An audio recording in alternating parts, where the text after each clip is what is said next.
Medan. Tahukah Anda, kawasan Kesawan merupakan wajah peradaban dari kota Medan. Banyak gedung-gedung yang menjadi saksi sejarah dan menjadi cikal bakal kota Medan, kota metropolitan. Saya akan menunjukkan pada Anda apa-apa saja yang masih menjadi saksi sejarah di kawasan Kesawan hingga hari ini.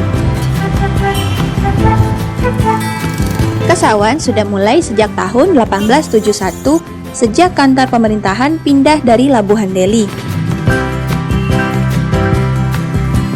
Kesawan mulai maju pada tahun 1880. Kawasan itu lalu menjadi daerah elit.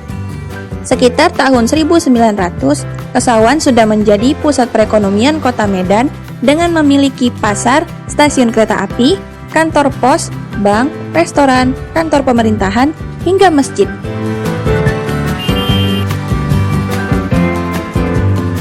Seiring waktu, berbagai etnis pun menyebar memanfaatkan wilayah ini sebagai kawasan bisnis, termasuk diantaranya adalah etnis Tionghoa yang memiliki sejarah tersendiri memasuki wilayah kota Medan. Di zaman Sumatera Utara masih berbentuk Provinsi Sumatera Timur dan di bawah kepemerintahan Belanda, orang-orang Tionghoa ini dibawa oleh para elit Belanda untuk dijadikan kuli kontrak dan dipekerjakan di perkebunan.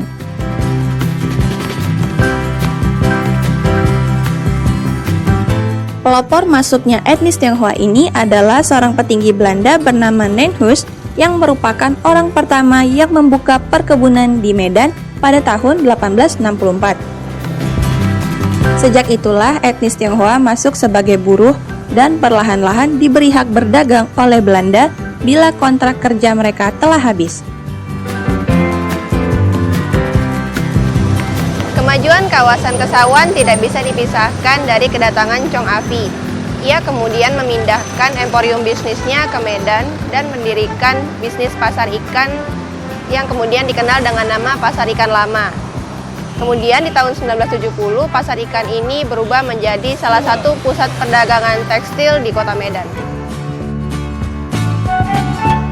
Kesawan di masa lalu juga dikenal memiliki beragam fasilitas umum yang menunjukkan denyut sebuah kawasan metropolitan. Salah satunya kehadiran Bank Nederlandse Handelsmaatschappij pada tahun 1888 yang bangunannya kini menjadi kantor Bank Mandiri persis di persimpangan Jalan Pemuda Jalan Ahmad Yani. Bank ini melayani orang-orang Belanda yang saat itu masih berada di tanah Deli.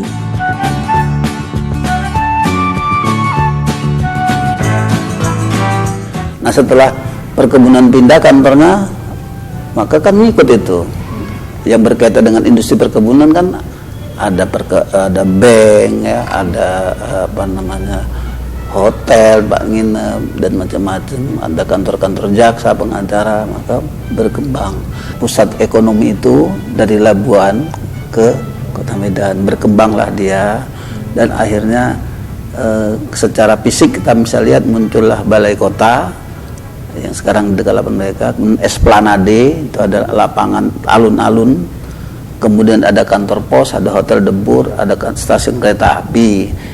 Nah, kemudian pusat bisnisnya di sebelah selatannya itu Kesawan itu. Nah, kira-kira gambarnya seperti itu.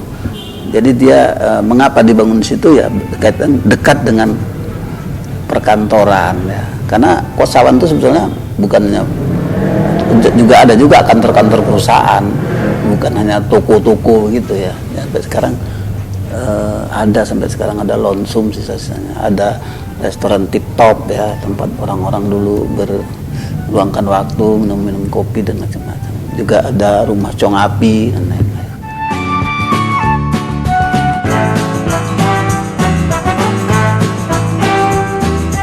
Di sebelahnya adalah gedung percetakan Verkam pada tahun 1909.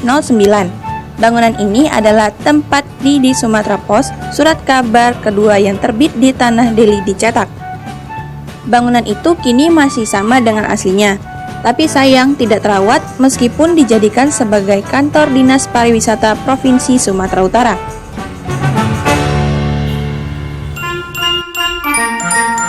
Tidak jauh dari perumahan Chong Afi, kita akan menemukan restoran Tip Top. Awalnya restoran ini berdiri pada tahun 1929 di Jalan Pandu yang dulu disebut Kapitan Swag dengan nama restoran Yankee sesuai nama pemiliknya. Kemudian pada tahun 1934, restoran ini pindah ke Jalan Kesawan dan berganti nama menjadi Tip Top Restoran.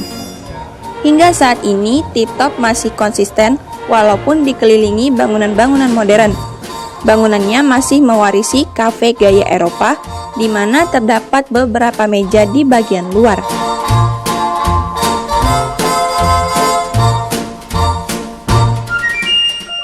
Tidak jauh dari Tip Top, kita bisa menemukan sebuah bangunan bersejarah lain dan tetap difungsikan hingga saat ini, yakni Gedung London Sumatera atau Lonsum. Bangunan yang dibangun pada tahun 1909 oleh pemilik perkebunan Harrison and Crossfield ini sering dijadikan spot wajib mengabadikan momen lewat kamera. Wajah Kesawan kini memiliki dua sisi. Satu sisi yang menunjukkan wajah lamanya, yang menunjukkan bahwa kota Medan memiliki sisi antik dan artistik. Namun di sisi lain juga sudah mulai bangunan-bangunan sekelas ruko yang menyisip di antara bangunan-bangunan tua di kawasan ini.